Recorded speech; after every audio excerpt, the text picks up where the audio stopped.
Assalamualaikum warahmatullahi wabarakatuh. Perkenalkan, saya Muhammad Irsyad Kurnia, BP 191022039 dari kelas Agri A. Pada video kali ini saya akan menjelaskan tentang proses produksi dan transformasi kelapa menjadi minyak VCO.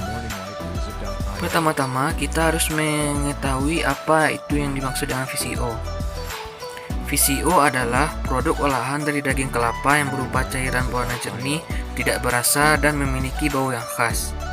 Selanjutnya kita harus mengetahui apa itu transformasi agroindustri.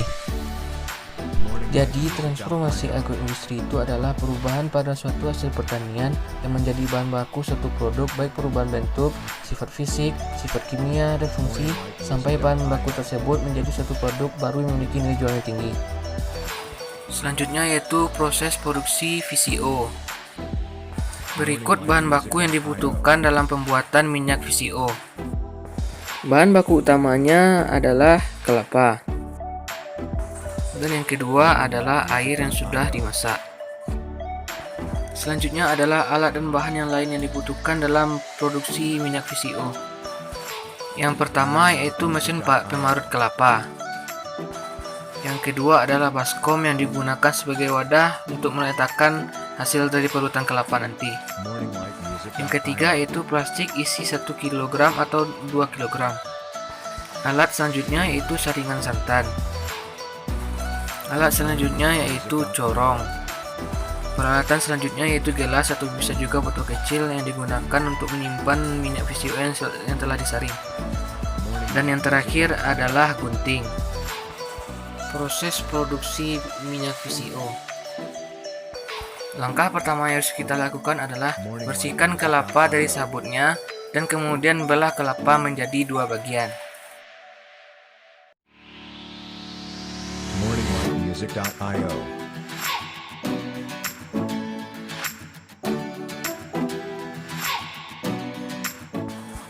Selanjutnya, parut kelapa yang sudah dibelah menjadi 2 bagian tadi dengan menggunakan mesin parut kelapa.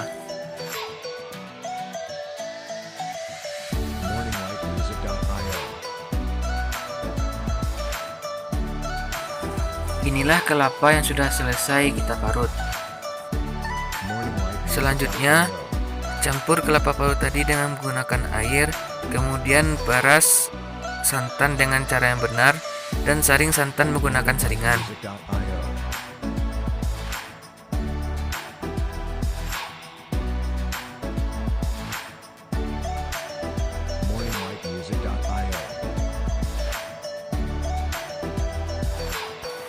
Kemudian masukkan santan yang telah disaring tadi ke dalam plastik berukuran 1 atau 2 kg dan kemudian ikat bagian atasnya dengan menggunakan karet. Kemudian diamkan selama 2 jam hingga terbentuk 2 lapisan. Setelah 2 jam, buang air yang ada pada lapisan bawah plastik dengan cara melubangi salah satu ujung plastik dan membuang airnya.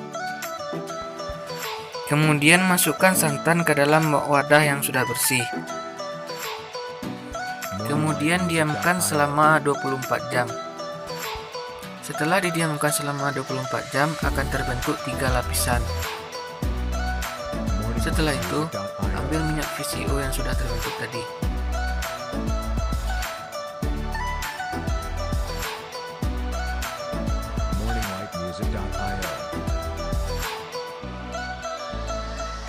Kemudian, saring dengan menggunakan tisu dan corong.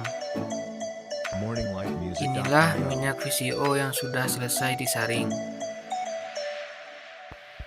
Sedikitnya jumlah minyak VCO yang dihasilkan pada percobaan kali ini disebabkan oleh kelapa yang digunakan masih kurang tua, yang mana kandungan minyaknya hanya sedikit, sehingga setelah dilakukan proses produksi VCO, minyak VCO yang dihasilkan hanya sedikit.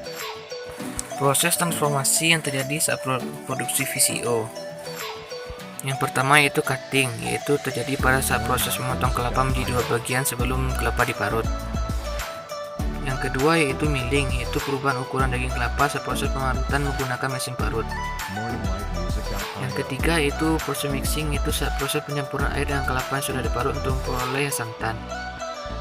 Yang keempat itu perubahan kimia yang terjadi pada kandungan VCO yang memiliki kadar air dan asam lemak bebas yang lebih rendah dari santan. Selain itu, VCO juga lebih kaya akan vitamin E dan mineral.